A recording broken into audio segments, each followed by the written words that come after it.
রোজ রোজ একই পরোটা খেতে খেতে বিরক্ত হয়ে গিয়েছেন? চলুন বানিয়ে ফেলি একদম চটজলদি একটা ইউনিক পরোটা। প্রথমে 250 গ্রাম ময়দা নিয়ে নিন, তারপর তার মধ্যে পরিমাণ মতো নুন, চিনি, তেল দিয়ে ভালো করে ময়ম দিয়ে নিন। তারপর তার মধ্যে পরিমাণ মতো জল দিয়ে একদম ভালো করে চটকে 24 করে মেখে নিন।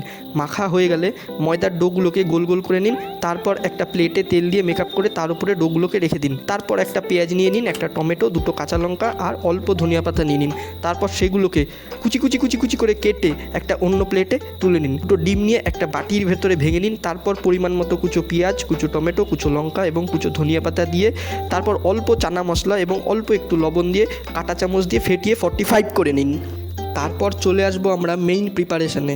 ময়দার বলটাকে একদম গোল করে বেলে নিন, একটা চাকু দিয়ে ওটাকে এফোর ওফোর করে অপারেশন করে নিন এবং অপারেশন হয়ে যাওয়ার পরে আবার ওটাকে জোড়া দিয়ে দিন। জোড়া দিয়ে দেওয়ার পর আবার সেটাকে গোল করে বেলে নিন। তারপর একটা তাওয়া নিয়ে নিন, সেটা গরম হওয়ার পর পরোটাটাকে ডিমের মধ্যে ভালো করে নাকানি চোবানি এদিক ওদিক খাইয়ে নেওয়ার পর তাওয়ার উপর দিয়ে দিন। পরোটা দুদিকে যেন ভালো ডিম থাকে সেই কারণে পরোটার ওপরে আরেকটুখানি ডিম দিয়ে দিন। যেই দেখছেন পরোটাটা গোয়ার বিচে শুয়ে থাকা বিদেশিদের মতো বাদামি হয়ে আসছে, তাড়াতাড়ি তুলে নিন। এবার এই পরোটা আপনি ঘুগনির সাথে বা যে কোনো তরকারির সাথে কবজি ডুবিয়ে খেয়ে নিন।